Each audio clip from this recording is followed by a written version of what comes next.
Welcome back, everybody. Donnie here. Today, we're going to be talking about why emails matter. Make sure if you haven't liked and subscribed that you like and subscribe, because I don't want you guys to miss a video. I want to help everybody make as much money as they can with their online or offline business. So make sure you like and subscribe so you don't miss a beat.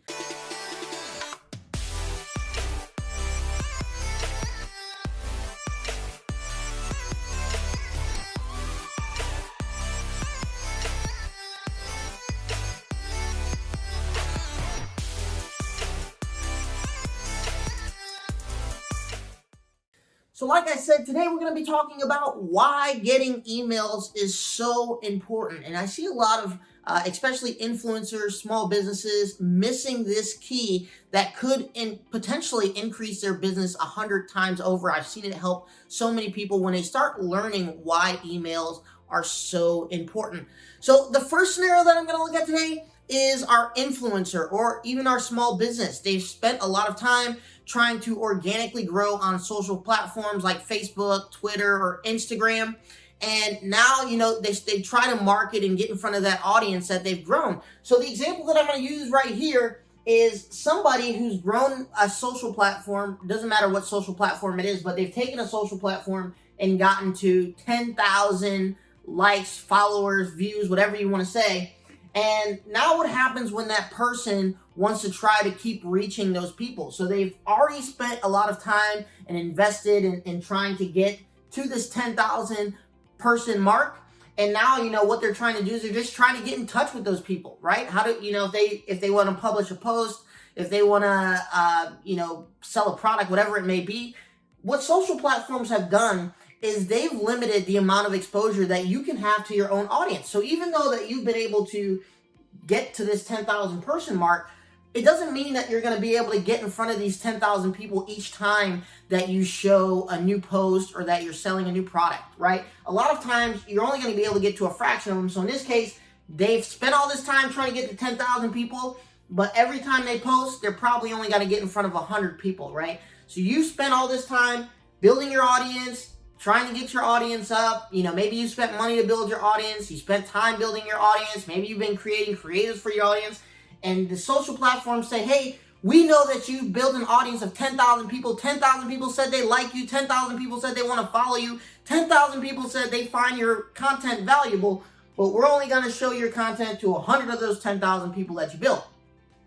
The way that these social platforms allow you to get to the full 10,000 people is they want you to spend money, right? If you want to reach this full 10,000 people that you've spent time and effort and maybe money to build, you have to spend money. So each time you do a post, you now have to pay to get in front of those 10,000 people if you want to reach those 10,000 people. It's not really that fair because you've already spent all this time and maybe money to build this 10,000 person group anyway, and now you have to spend additional resources to get in front of that 10,000 people that already said they like you and they want to follow you, right?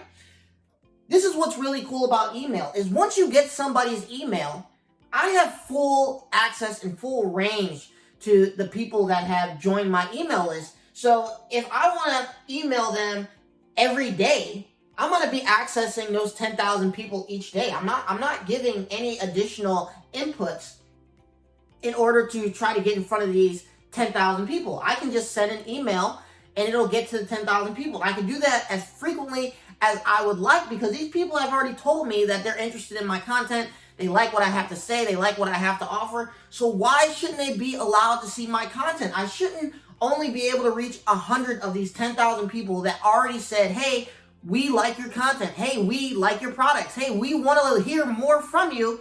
And these social platforms are limiting how much I can organically reach these people, meaning free. I can't reach these 10,000 people that I've grown my audience to for free. If I want to reach them, I have to pay each time I want to try to reach them all. If I want to get all in front of all 10,000 people that I've already got on my, following me or said that they like my products, I now have to spend additional resources just to get in front of these people that already said they like my product. That would be like somebody saying, oh, I want to go to Walmart. Each time, Walmart has to pay that person just to see what specials Walmart has going on. That's ridiculous, right? You should be able to get in contact with these people that you spent time, that you spent effort, maybe you spent some money on. You should be able to get in front of those 10,000 people. You should be able to communicate with those 10,000 people whenever and however you want to, as frequently as you would like.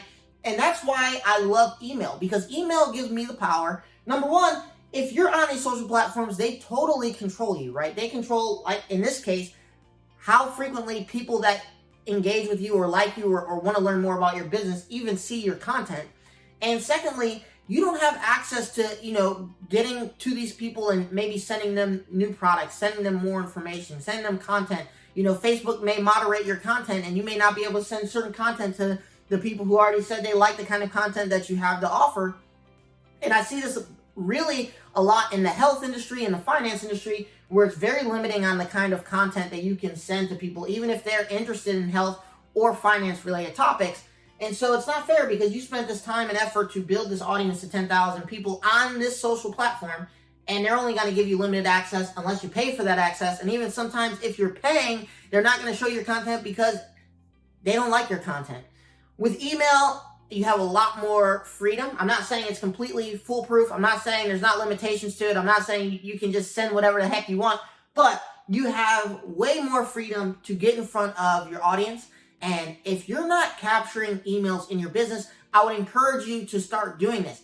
If you are capturing emails and you haven't figured out how to successfully get your audience that is primarily on these social platforms into email, I would devise a strategy. And I'm actually going to be going over that probably in the near future. We're going to talk about how to get people off of these social platforms and onto your email list, because it's important in this day and age that you own your data. Data is one of the most valuable assets that you can have, and I want you to own your data, because if you own your data, it gives you a lot more control and freedom over getting in touch with potential customers, your current customers, or future customers, and it gives you the ability to sell them additional things. It gives you the ability to automate their progress along the journey that you create for them through automated sequences. So it's really important that you get emails, and it's really important that you get these people off of these social platforms and into an email process where you own the data, because these social platforms are great. Don't get me wrong. You can build these social platforms up. A lot of them you can build up for free. You can provide really good content. You can provide a lot of value. You get in front of a lot of people that you ordinarily probably would have to pay to get in front of. And so it's really cool to build these social platforms, but it's very important to develop a strategy of, once I build this social platform, or as I'm building this social platform, how do I extract these people off of these social platforms into an area where I have more control, where I own the data, where I can get in front of these people as frequently as I want, where I can say pretty much what I want to these people, where I can track the people along their journey, where I can automate the journeys, and ultimately try to get people to convert to sales. Because you shouldn't have to spend all this time building these audiences and then have to pay each time I want to get in front of my entire audience that I built. That's not fair, and I think it is very valuable to get these people off these social platforms after you have built up these social platforms, or along the way as you're building these social platforms, and get them into your zone where you can control their interactions and their correspondences with the business. If you like this video, I want you to make sure you like the video. Also subscribe. I don't want you guys to miss a beat. You can follow my channel. We are on track to hit $50,000 a month for our audience. We're trying to help you guys get to $50,000 a month. It's easier than you think. And if you have bigger goals and you want to hit the 2 Comma Club like we were able to do, you can do that as well. But make sure you like and subscribe. I'm going to be talking in the next video, probably in the next video, about how to actually take these people off of these social platforms and get them onto your email list so you can control the data. Donnie here, checking out.